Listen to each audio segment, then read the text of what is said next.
They looked at her cheap apron and saw a servant. They looked at his tailored Italian suit and saw a god. Julian Sterling, a man worth $6 billion, thought he was buying a few minutes of cruel entertainment when he ordered the quiet waitress to sit across from him at the chessboard. He offered her a year's salary if she could last 20 moves. He thought she would cry. He thought she would beg. But Julian didn't know that the woman pouring his scotch wasn't just a waitress. He didn't know that 10 years ago she was known as the Silent Queen, a prodigy who vanished from the world. He was about to learn that in the game of kings, a pawn can bring down an empire. This is the story of the most expensive game ever played. The air inside the VIP lounge of the Kensington Onyx Club smelled of old leather, unlit Cuban cigars, and fear. It was a specific kind of fear, the anxiety of very rich men terrified of losing face in front of Julian Sterling. Sarah tightened the knot of her black apron behind her back, her fingers trembling slightly. She wasn't shaking because of the heavy silver tray she was balancing. She was shaking because she hadn't eaten a proper meal in 2 days. The tips at the Onyx Club were supposed to be life-changing, but so far, all she had encountered were insults and the invisible walls that separated the servers from the served. She adjusted her glasses, keeping her head down as she approached table 1. It was the only table that mattered tonight. Sitting there was Julian Sterling. At 32, he was the face of modern aggressive capitalism. He owned shipping lines, tech startups, and, if the rumors were true, half the politicians in New York. He was handsome in a sharp, predatory way, with eyes the color of jagged steel and a jawline that looked like it could cut glass. Opposite him sat Arthur Penhaligon, a retired regional chess champion who had been hired simply to amuse Julian for the evening. "Check," Julian said. His voice was bored. He didn't even look at the board. He was scrolling through something on his phone. Stock prices, perhaps, or maybe just texts from a supermodel. Arthur, a man in his 60s who wore his dignity like a fading coat, wiped sweat from his forehead. "Mr. Sterling, I believe if I move my knight here. If you move your knight to f3, I will take it with my bishop, and you will be mated in 4 moves," Julian interrupted, finally looking up. He picked up his crystal tumbler. "Empty. Waitress." Sarah stepped forward immediately. "Yes, sir." "Another scotch?" "Obviously," Julian snapped. He didn't look at her face. To him, she was just a pair of hands delivering alcohol. "And bring a bottle. Watching Arthur think is making me thirsty." Arthur flinched. "Julian, please. I am trying to give you a challenge." "You're trying to justify the $5,000 I paid for your company tonight," Julian laughed, a dry, humorless sound. "And failing." Sarah poured the drink, the amber liquid swirling over the ice. Her eyes inadvertently flickered down to the chessboard. It was an exquisite set, hand-carved from ebony and ivory, sitting on a table worth more than her parents' house. She saw the board. In an instant, the grid burned itself into her mind. White to move. Black has a weakness on the H-file, a standard Sicilian defense gone wrong for black. Arthur was black. Julian was white. Without thinking, Sarah's eyes darted to a specific square. If black moves the rook to g8, he can force a draw. It was the only way out. It was obscure, a theoretical save found in the dusty appendix of Soviet Grandmaster games. But it was there. "Stop hovering," Julian said, his voice cutting through her thoughts like a whip. Sarah jumped, clutching the tray to her chest. "I'm sorry, sir. You're blocking the light. Unless you have a suggestion for poor Arthur. Maybe you think he should flip the board. That's his best move right now." Arthur chuckled nervously. "She's just a waitress, Julian. Don't be cruel." "I'm not being cruel. I'm being realistic," Julian said, leaning back and crossing his legs. He looked at Sarah for the first time, really looked at her. He saw the frayed collar of her uniform, the scuffed shoes, the tired circles under her eyes. He saw poverty. And Julian Sterling hated poverty. It offended him. "What's your name?" he asked. "Sarah, sir. Sarah Jenkins." "Well, Sarah Jenkins, do you know what this is?" He gestured to the board. It's chess, sir. Brilliant observation. I can see why they hired you." Julian swirled his drink. "Arthur here is boring me. He plays like a textbook. Predictable. Safe. Are you safe, Sarah?" I just want to do my job, sir. Your job is to serve me, and right now I want to be entertained." Julian stood up, towering over the table. He reached into his jacket pocket and pulled out a thick clip of cash. He tossed it onto the mahogany table. It hit the wood with a heavy thud. $10,000, Julian said casually. The entire room went silent. The other patrons, hedge fund managers, oil tycoons, politicians, turned their heads. The music seemed to stop. "Sir," Sarah whispered, "that was 6 months of rent. That was the surgery her mother needed for her hip. That was everything." "Arthur," Julian said, dismissing the older man with a wave of his hand, "get up. You're dismissed." "But Mr. Sterling, the game is over. You lost 10 minutes ago. You just haven't realized it yet." Arthur's face turned red, but he stood up. No one said no to Julian Sterling. He gathered his coat and shuffled away, leaving the seat opposite the billionaire empty. Julian pointed to the velvet chair. "Sit." "I can't, sir. My manager, Mr. Henderson, he will fire me if I just bought the building last week," Julian lied smoothly, though Sarah didn't know it. "If Mr. Henderson has a problem, he can take it up with my lawyers. Sit down." Sarah looked around. Mr. Henderson was standing by the bar, looking pale. He gave her a tiny, frantic nod. "Do whatever he wants." Sarah set her tray down on a side table. Her hands were shaking harder now. She felt the weight of every gaze in the room. They were looking at her like she was a circus animal about to be fed to a lion. She sat. The velvet chair was soft, swallowing her tired frame. "Here is the deal, Sarah," Julian said, sitting back down and resetting the pieces with lightning speed.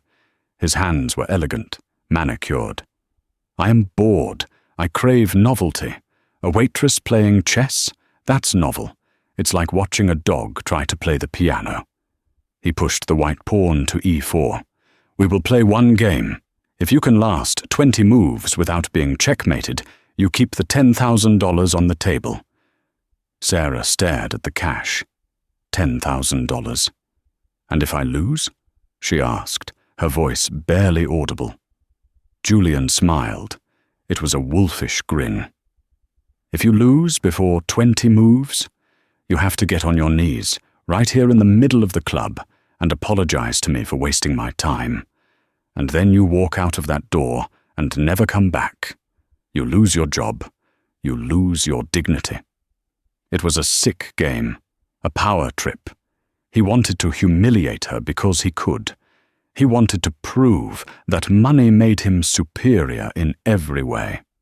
"I don't know," Sarah stammered. "Scared?" Julian taunted. "I thought the working class was supposed to be tough. Or are you just another person waiting for a handout?" Something sparked in Sarah's chest. It was a cold, hard ember that she hadn't felt in years. It was the same feeling she used to get when she was 12 years old, sitting in a drafty community center in Brooklyn, staring down old Russian men who blew smoke in her face. He thought she was nobody. He thought she was a prop. She looked at the board. The squares seemed to glow. The logic of the game flooded back into her brain, pushing aside the fatigue, the hunger, and the fear. The geometry of the board didn't care about money. The bishop didn't care that Julian wore a Brioni suit. The knight didn't care that Sarah wore a polyester apron. On the board, everyone was equal. Until the first move. Sarah reached out. Her hand stopped shaking. She picked up the black pawn. "I don't want the 10,000, Sarah said. Her voice was different now, steadier. Julian raised an eyebrow. "Oh? Getting greedy? You want 20? "No," Sarah said, placing her pawn on c5, the Sicilian defense. Aggressive, combative. "If I win, if I actually beat you, you have to fund the St. Jude's Community Center in Brooklyn for 5 years. Fully funded. Renovations, programs, everything." The room gasped. A waitress dictating terms to Julian Sterling? Julian threw his head back and laughed. It was a loud, booming laugh that echoed off the high ceilings. "If you win? You think you can win?" "I was the captain of the Yale chess team. I play grandmasters for charity and draw. You're delusional, Sarah. But I like it." He leaned forward, his eyes gleaming with malice. "Deal. If you survive 20 moves, you get the cash. If you win, which is impossible, I fund your little charity. But if I checkmate you in under 20 moves, not only do you lose your job, but I'll make sure you never work in this city again. I'll blacklist you from every restaurant, every hotel, every janitorial closet in New York. High stakes for a friendly game," a voice muttered from a nearby table. "It's not a game," Julian hissed, locking eyes with Sarah. "It's a lesson. Do we have an accord?" Sarah took a deep breath. She thought of her father, who taught her the game before the alcohol took him. She thought of the trophies gathering dust in her attic, hidden away since the incident that ruined her life. She thought of the Silent Queen nickname she had abandoned. She looked Julian Sterling in the eye. "White moves first," she said. Julian smirked and moved his knight to f3. The game had begun. But Julian Sterling made his first mistake immediately. He didn't look at her hands. If he had, he would have noticed how she held the piece. She didn't hold it like a novice. She didn't pinch the top timidly. She gripped it with the casual, fluid confidence of a predator. The silence in the Onyx Club was heavy, thick enough to choke on. Usually the background noise consisted of clinking crystal glasses and the low hum of million-dollar deals being struck. Now, the only sound was the rhythmic clack-clack of chess pieces hitting the board. Julian Sterling played fast. He played with the arrogance of a man who believed destiny was on his payroll. He slammed his pieces down, a psychological tactic designed to rattle opponents. It usually worked. Against Arthur Penhaligon, the retired champion, the aggressive noise had made the old man flinch every time. But Sarah Jenkins didn't flinch. They were 12 moves in. By Julian's calculations, Sarah should have been sweating. She should have blundered her queen, or at least left a knight hanging. He had deployed the Keres attack, a vicious, razor-sharp line against her Sicilian defense, intended to crush Black's position before the game even really started. It was a bully's opening. "You know," Julian said, taking a sip of his fresh scotch while Sarah contemplated the board, "I almost feel bad.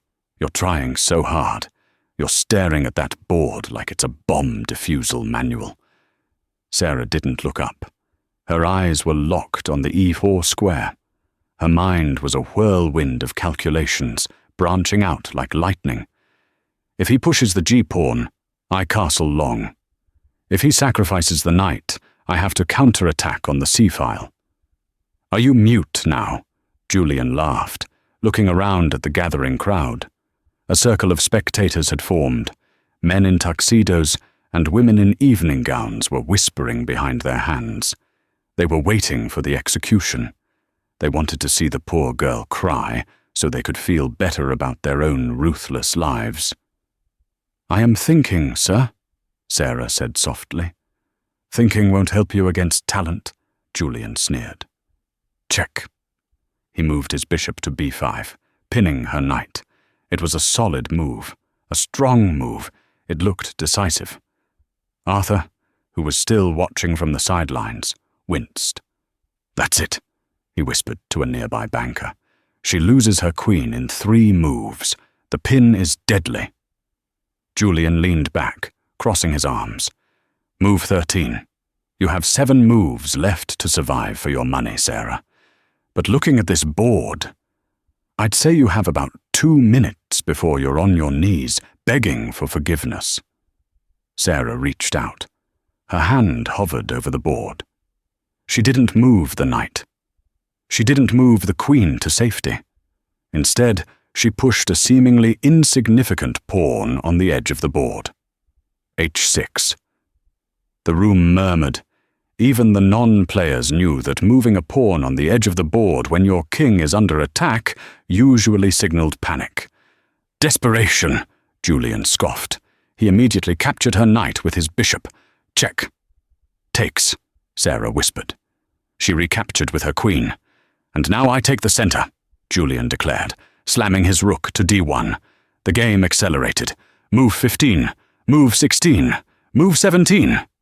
Julian was smiling, but his smile was becoming fixed, rigid. Something was annoying him. He felt like he was punching a pillow. Every time he launched a killing blow, Sarah wasn't there to be hit. She sidestepped. She deflected. It was move 19. "1 move left, Sarah," Julian said, his voice dropping an octave. "You make it to 20, you get 10 grand. Just play defense.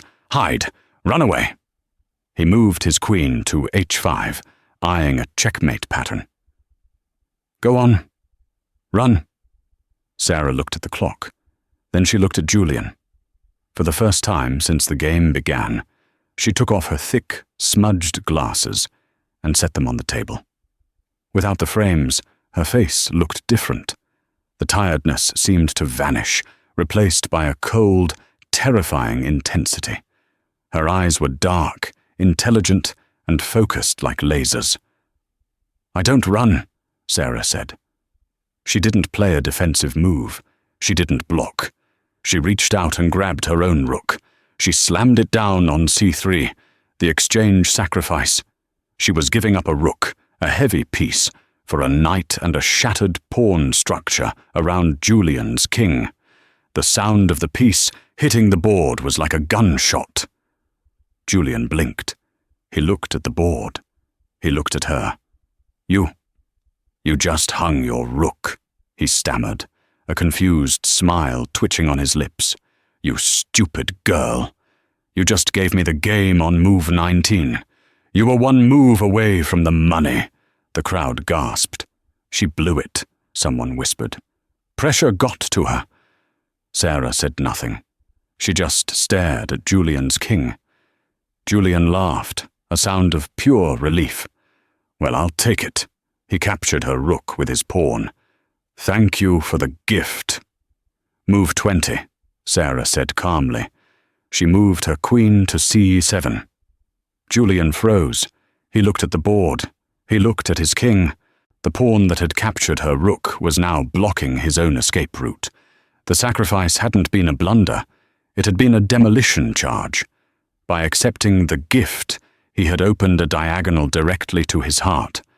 The smile fell off Julian Sterling's face like wet plaster. He leaned forward, his elbows digging into the mahogany. The veins in his temples began to pulse. He traced the lines. If I go here, she checks there. If I block with the bishop, she takes. If I try to trade queens, she ignores it and mates me in 6. The silence in the room changed. It was no longer the silence of anticipation. It was the silence of shock. "Mr. Sterling?" Sarah asked, her voice polite but laced with steel. "It is your move. We are past move 20. I have won the $10,000. Do you wish to resign?" Julian's head snapped up. His eyes were wide, manic. "Resign? Resign to a waitress? I am Julian Sterling. I do not resign." "Then play," Sarah said. She wasn't hunching her shoulders anymore. She was sitting up straight, her spine aligned, her presence commanding the table. She wasn't a servant in an apron. She was a grandmaster in disguise, and she had just invited the billionaire into the slaughterhouse. The atmosphere in the Onyx Club had shifted from a casual spectacle to a Colosseum death match. Word had spread. The text messages were flying out of the room to the elite of New York City. Get to the Onyx, now. Sterling is losing to a girl who serves drinks. People were crowding in from the other rooms. The manager, Mr. Henderson, was sweating profusely, dabbing his forehead with a napkin. He didn't know whether to stop the game or let it continue. If Julian lost, he might burn the club down out of spite. If Mr. Henderson interrupted, Julian might destroy him for interfering. So he did nothing. Julian Sterling had unbuttoned his collar. His tie hung loose. A sheen of perspiration coated his upper lip. He was fighting for his life on the 64 squares. Every move he made, Sarah countered instantly. She played with a terrifying rhythm. Move, clack, move, clack. She didn't hesitate. She didn't doubt. It was as if she was reading a script he hadn't seen. Who are you? Julian hissed, moving his king to G1 to avoid another check. You're not a waitress. You're a hustler. Who sent you? Was it validation from the board of directors? Is this a corporate takedown? It's just chess, Julian, Sarah said, using his first name. The disrespect made him flinch. Focus. You're leaving your back rank weak. Shut up! Julian slammed a pawn forward. In the back of the crowd, a new figure had arrived. He was an older man with wild white hair and a tweed jacket that looked out of place among the tuxedos. This was Dr. Aris Thorne, a professor of mathematics at Columbia and a former international master. He pushed his way to the front, squinting at the board. Dr. Thorne watched Sarah move her bishop to slicing through the center of the board. He watched the way her fingers lingered on the piece for a fraction of a second before releasing it. A unique mannerism, a caress of the wood. Thorne's eyes went wide. He grabbed the arm of the man next to him. Impossible! What is it? The man asked. That style, Thorne whispered, his voice trembling. The aggression masked by passivity. The exchange sacrifice on move 19. That's the silent queen variation. The what? 10 years ago, Thorne said, not taking his eyes off Sarah. There was a girl, a prodigy from the slums of Detroit. Sarah Vance? No, Sarah Jenkins. That's her. I've never heard of her. You wouldn't have unless you followed the youth championships in 2015, Thorne explained rapidly. She was rated 2400 by age 14. She destroyed grown men. She was projected to be the first female world champion. And then she vanished. Vanished? There was an incident at the Nationals, Thorne said grimly. Her opponent was the son of a wealthy senator. He accused her of using a computer engine to cheat because someone like her couldn't possibly beat him. They didn't have proof. But the scandal, the pressure. She was a kid. She had no money for lawyers. The Federation suspended her pending an investigation that never ended. She walked out of the tournament hall crying and was never seen at a board again. Thorne looked at the waitress with a mixture of pity and awe. She's not just playing chess. She's executing a 10-year-old grudge against men like Sterling. Back at the table, the end game had arrived. The board was stripped of most pieces. Julian had a rook and 3 pawns. Sarah had a knight, a bishop, and 2 pawns. Materially, it was equal. Positionally, Julian was being strangled. I can buy you, Julian whispered, his voice shaking. He leaned in so the crowd couldn't hear. Listen to me. Forget the 10 grand. I'll give you $100,000. Right now, a check. Just make a mistake. Let me stalemate. A draw. We call it a draw. Sarah looked at him. Her expression was unreadable. 100,000? She repeated. That's a lot of money for a waitress. It's a life, a new life, Julian urged, his eyes desperate. You can quit this dump. Buy a house. Just move your king to H7. It blocks your bishop. I get a draw. No one has to know. Sarah looked down at the board. $100,000. It was freedom. It was safety. It was everything she had prayed for every night while massaging her aching feet after a 12-hour shift. She reached for her king. Julian exhaled, a ragged sound of victory. He thought he had won. Every person had a price. That was the rule of his world. Sarah's hand hovered over the king. Then she moved. She didn't touch the king. She picked up her bishop. Zip! She slid it across the long diagonal. Bishop to F3. Check, she said. Julian stared. You refused? I told you, Sarah said, her voice ringing clear in the silent room. I don't want your charity, and I don't want your bribe. I want the school, the St. Jude's Community Center. You promised. I promised nothing, Julian roared, standing up and knocking his chair over. You have no witnesses, no contract. We all heard it. A deep voice boomed from the crowd. Julian spun around. It was the CEO of his biggest competitor, standing with his arms crossed. Next to him was Dr. Thorne. Next to them were 50 other people, all nodding. We all heard the bet, Julian, Dr. Thorne said, stepping forward. Funding for St. Jude's if she wins, and she is winning. Julian's face turned purple. He looked trapped. He looked at the board, desperately searching for a way out. There is no mate, he yelled. I can move my king to F1. If you move to F1, Sarah said, calmly, reciting the lines from memory without looking at the board. I play knight to D2. Check. You are forced to E1. Then I push the pawn. You cannot stop promotion. Checkmate in 5 moves. Liar! Sit down and play it, Julian, Arthur Penhaligon shouted from the back. Take your medicine like a man.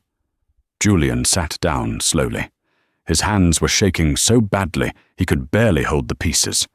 He moved his king to F1. Sarah moved her knight to D2. Check. Julian moved to E1. Sarah pushed the pawn. It was happening. The billionaire, the master of the universe, was being dismantled piece by a woman whose shoes were held together with superglue. But Julian Sterling had one last weapon. It wasn't a chess move. It was pure malice. He looked up at her, his eyes cold and dead. You think you've won? You think this matters? Tomorrow, I will buy this building. I will fire everyone who works here. I will burn that community center to the ground and build a parking lot on top of it. You can't beat me, Sarah, because I am the bank, and the house always wins. He smiled, a cruel, broken smile. Make your move, checkmate me, and watch your world burn. Sarah froze. Her hand stopped in midair. He meant it. He was petty enough, rich enough, and evil enough to do exactly what he said. If she won, she saved the center in theory, but he would destroy it in practice. If she lost, he kept his pride, and maybe, just maybe, he would leave her alone. The crowd waited. They didn't hear the threat. They only saw the hesitation. What's wrong? Dr. Thorne whispered. Finish him. Sarah looked at Julian. He was smirking. He held her gaze, daring her to ruin her own life. She looked at the board. The winning move was there. Easy. Simple. But was it worth it? Sarah sat frozen, her hand hovering inches above the ivory bishop. The air around her felt heavy, charged with the static electricity of 100 held breaths. She looked at Julian Sterling. He was leaning back in his chair, his eyes gleaming with a toxic mixture of triumph and cruelty. He knew he had her. He had checkmated her not on the board, but in the real world. He had leveraged his power, his billions, and his capacity for destruction against her conscience. If she won the game, she lost her livelihood and the very community center she was fighting for. If she lost the game intentionally, he would mock her, but the center would survive. Neglected, perhaps, but standing. It's the classic tyrant's gambit, she thought, her mind racing back to the lessons her father had taught her on the park benches of Brooklyn. When you can't win by the rules, flip the table. "Tick-tock, Sarah," Julian whispered, his voice low enough that only she could hear over the murmuring crowd. "My lawyers are already drafting the eviction notice for the center. Or you can miscalculate. Drop your bishop on E2. It's an easy mistake, a nervous waitress making a blunder. I win, you keep your job, and I forget the center exists. Everyone goes home happy." Sarah felt a bead of sweat roll down her spine. The temptation was overwhelming, to just let go, to be the victim he wanted her to be. She looked around the room. The Onyx Club was packed now. The velvet ropes had been pushed aside. And then she noticed something. Light, tiny rectangular lights, dozens of them. The patrons, the socialites, the bankers, the bored inheritors of vast fortunes were holding up their phones. They were filming. The red live icons were visible on several screens. In the age of social media, Julian Sterling losing to a waitress wasn't just gossip. It was viral content. It was a spectacle that the world was watching in real time. A plan formed in Sarah's mind. It was riskier than the exchange sacrifice. It required her to trust in the one thing Julian didn't have: shame. She slowly pulled her hand back from the board. She sat back in her chair, clasping her hands in her lap. "Why are you stopping?" Julian hissed, his smile faltering slightly. "Make the move." Sarah raised her voice. She didn't shout, but she projected, her voice carrying clear and steady to the back of the room, and more importantly, to the microphones on those phones. "Mr. Sterling," she said, "I am hesitating because I am afraid." The crowd quieted instantly. This was the drama they craved. "Afraid of losing?" Julian scoffed loudly, playing to the audience. "There is no shame in losing to a superior intellect, Sarah." "No," Sarah said, standing up slowly. She looked small against the backdrop of the opulent club, but she stood like a statue. "I am afraid that a man of your power will not honor a bet made with a woman of my status. I am afraid that if I win, you will find a loophole, that you will punish me or the charity I am playing for out of spite." Julian's eyes narrowed into slits. "How dare you imply?" "I imply nothing," Sarah interrupted, her voice gaining strength. She turned to the crowd, making eye contact with a famous tech blogger in the front row who was live streaming. "I am asking for insurance. There are 50 witnesses here. There are thousands watching online. Before I make my final move, I want you to repeat the terms, clearly, for the world to hear." Julian looked around. He saw the phones. He saw the expectant faces of his peers, his rivals, and his potential investors. He was trapped. If he refused, he looked weak. He looked like a coward bullying a servant. His stock prices reacted to his public image. A display of petty tyranny could cost him millions in consumer confidence. He had to be the benevolent king. He had to pretend he was in control. He forced a laugh. It sounded like glass breaking in a grinder. "You're theatrical, Sarah. I like that," Julian said, spreading his hands. "Very well. If you checkmate me, which you won't, I will write a personal check for $500,000 to the St. Jude's Community Center." And he paused, his ego forcing him to double down. "And I guarantee your job is safe. I am a man of honor after all." $500,000? Sarah asked. The bet was full funding for 5 years. 500,000 covers that, Julian snapped. Now sit down and play. And you swear this? On the Sterling name? Sarah pressed, locking eyes with him. I swear it on my empire, Julian spat. Now move! He had said it. The trap was sprung. He had publicly committed to the safety of the center and her job. If he retaliated now, the PR backlash would be catastrophic. He was bound by his own vanity. Sarah sat down. The fear evaporated. The cold, mathematical beauty of the position took over. Thank you, Mr. Sterling, she said. I just wanted to be sure. She reached out. She didn't hesitate this time. She didn't tremble. She picked up her bishop. The movement was elegant, precise, and final. Sarah slid the bishop across the diagonal, placing it gently on the square she had visualized 10 minutes ago. Bishop to f3. Check, she said softly. The word hung in the air. Julian stared at the board. He blinked, once, twice. His brain, usually a supercomputer of financial data and leverage, ground to a halt. He looked for the escape. He looked for the trap door he always found in business deals. If king to f1, he traced the line. King f1, knight d2 check. King e1, pawn pushes to e2. Queen captures pawn. No, the knight protects it. King to d1. Rook comes down. It was a tunnel, a dark, narrowing tunnel with only one ending. Julian started. He reached for his rook, his hand shaking violently. I can block with the rook. Illegal move. Dr. Thorne's voice rang out from the crowd.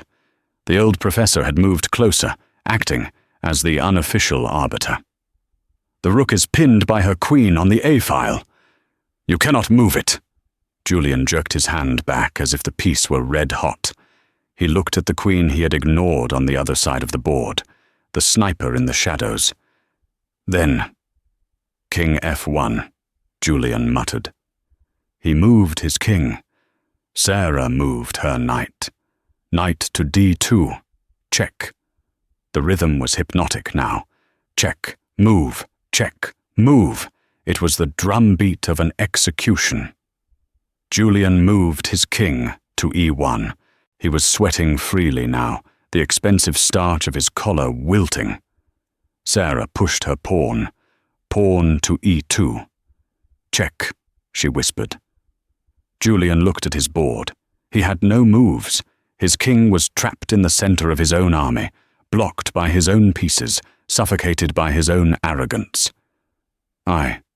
Julian looked up at Sarah. He looked for fear in her eyes, but he found only pity, and that hurt him more than the loss.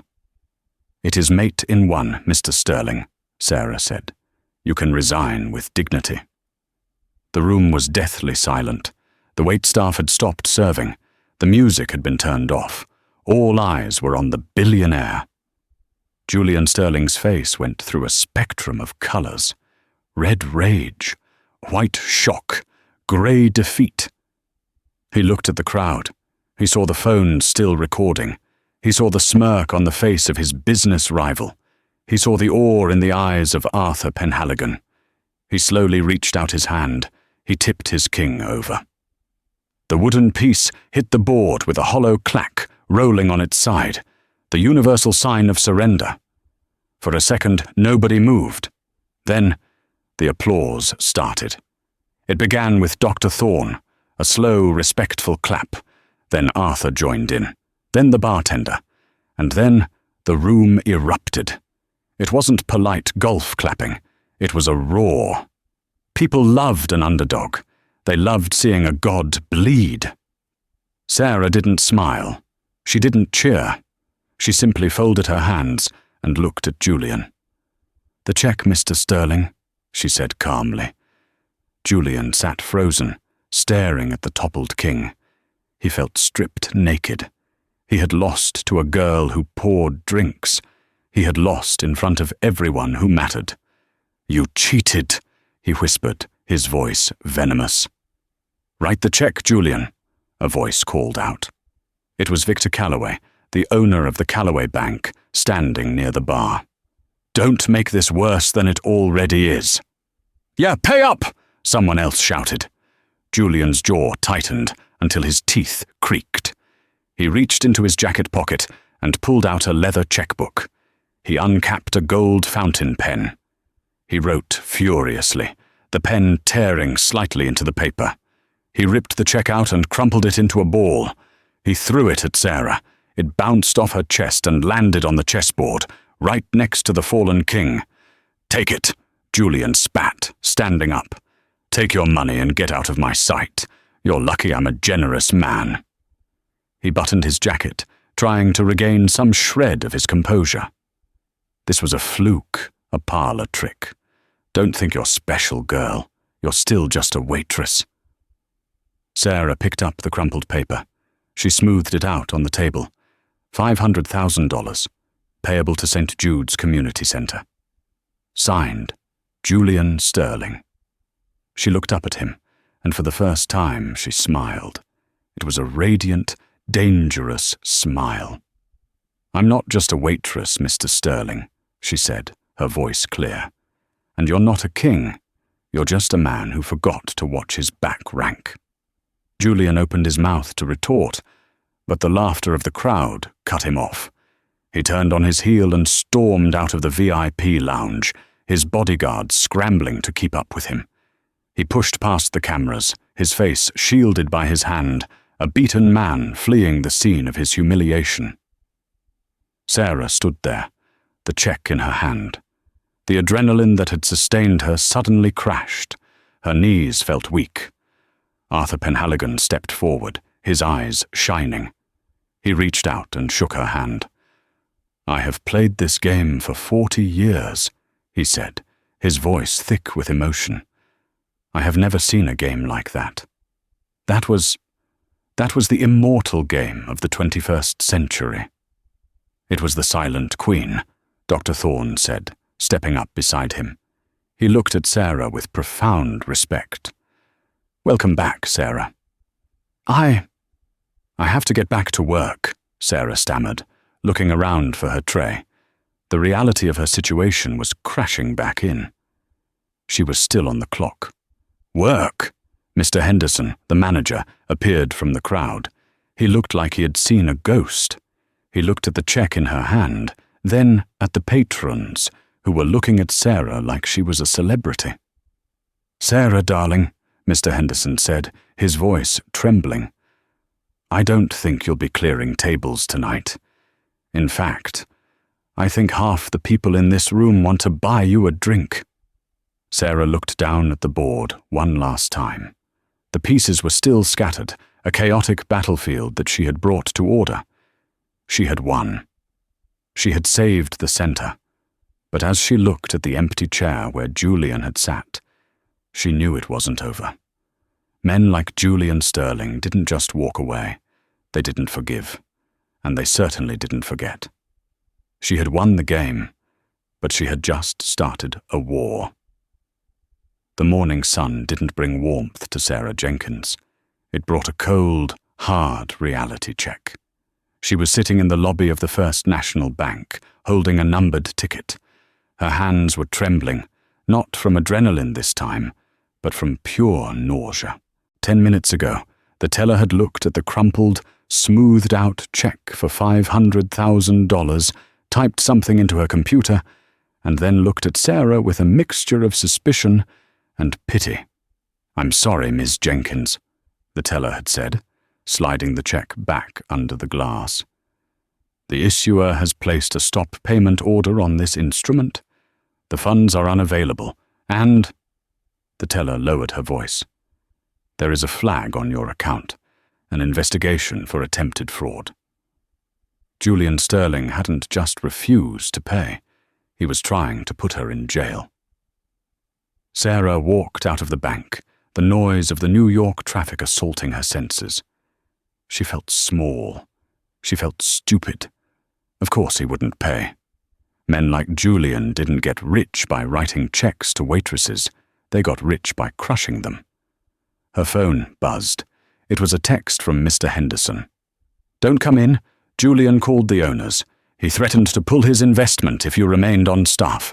I'm sorry, Sarah. Your uniform is in the locker. I'll mail your last paycheck. Fired. Broke. Accused of fraud. She sat on a park bench, the check clutched in her hand. It was worthless paper. The victory at the Onyx Club felt like a fever dream. The viral video was everywhere. She could see people watching it on their phones as they walked past her. But likes and shares didn't pay rent. They didn't fix her mother's hip. She was about to tear the check in half when a black SUV pulled up to the curb.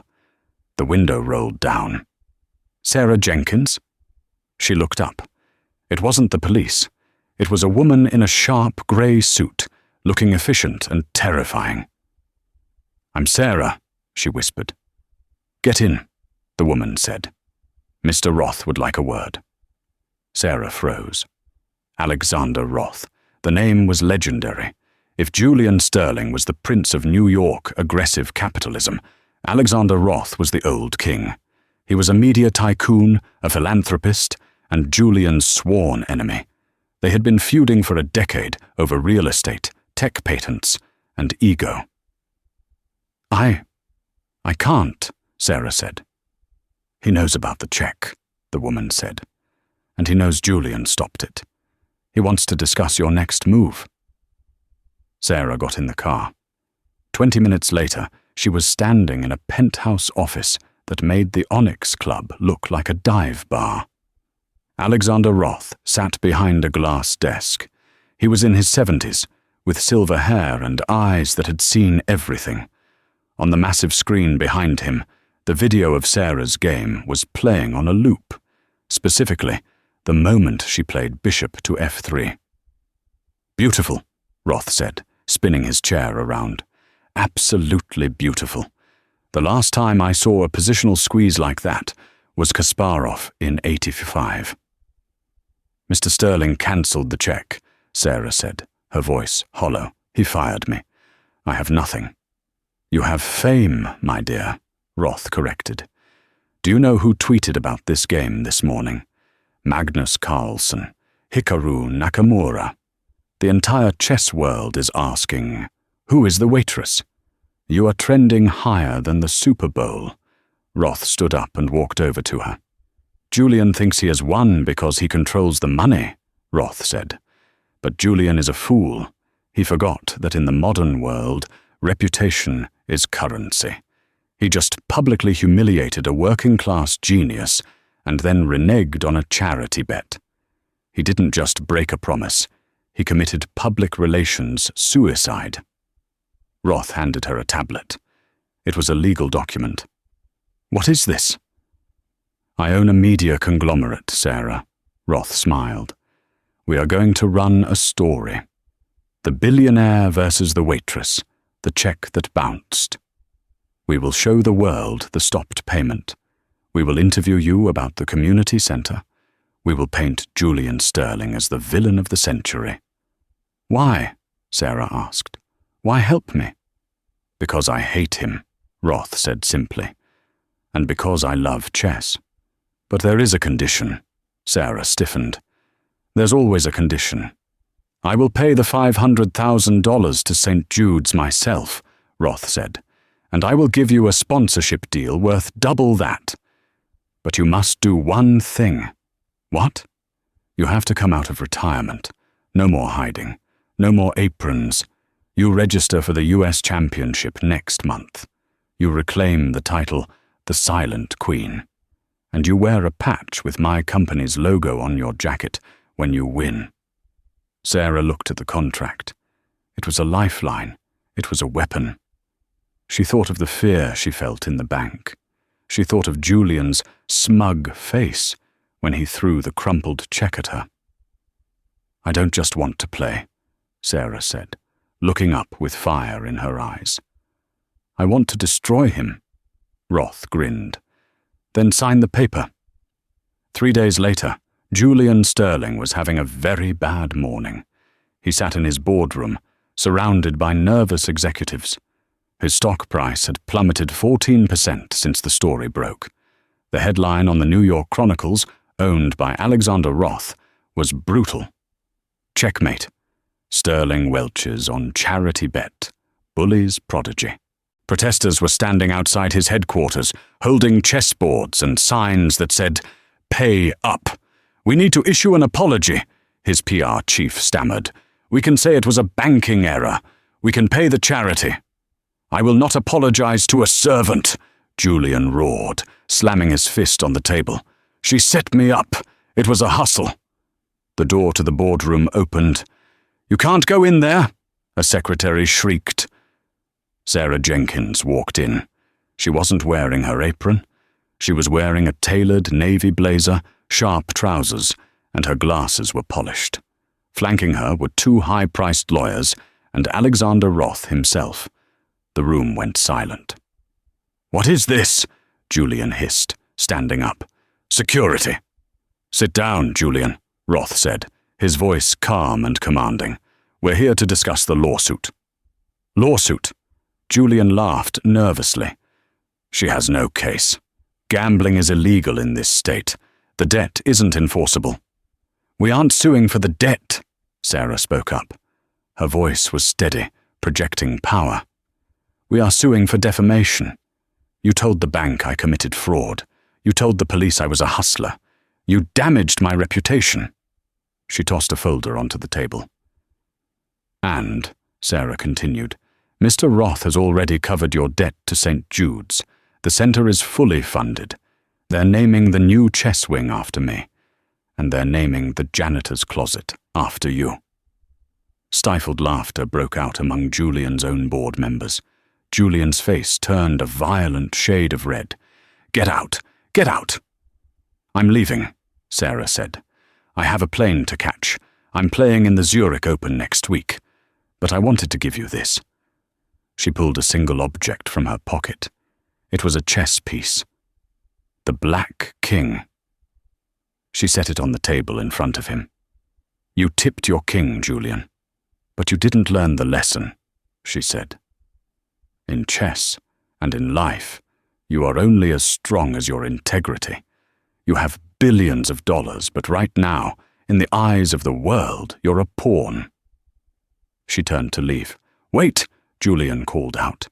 He looked defeated. The arrogance was gone, replaced by the realization that he had lost the only thing money couldn't buy: respect. I can fix this. How much do you want? I can sponsor you." Sarah stopped at the door. She looked back at him, and for a moment, the room felt exactly like the Onyx Club. The tension, the silence, the weight of the move. "You can't afford me," Sarah said. She walked out the door, with Alexander Roth chuckling beside her. 6 months later. The finals of the U.S. Women's Chess Championship. The hall was packed. Cameras from every major network were focused on the center stage. Sarah Jenkins sat at the board. She looked tired but happy. Opposite her was the reigning champion. Sarah reached out and moved her pawn, e4. The commentators went wild. "The Silent Queen is on the attack." In the VIP box, Alexander Roth watched with pride. And miles away, in a penthouse overlooking the city, Julian Sterling sat alone in the dark, watching the live stream on his tablet. He watched the woman he had tried to crush rise to the top of the world. He watched her move. He watched her win. And for the first time in his life, he understood that some games are won by heart, not by the wallet. Sarah looked into the camera, almost as if she could see him, and gave a tiny, imperceptible nod. Then she pressed the clock. The game continued. And that is the story of how a waitress checkmated a billionaire, not just on the board, but in life. It reminds us that true power doesn't come from a bank account. It comes from talent, resilience, and the courage to stand your ground when the giants try to knock you down. Julian Sterling thought everyone had a price, but Sarah Jenkins showed him that dignity is priceless. If you enjoyed this story of revenge and redemption, please smash that like button. It really helps the channel grow. Share this video with a friend who loves a good underdog story. And don't forget to subscribe and hit the notification bell so you never miss a new drama. What would you have done in Sarah's shoes? Would you have taken the bribe? Let me know in the comments below. Thanks for watching, and I'll see you in the next story.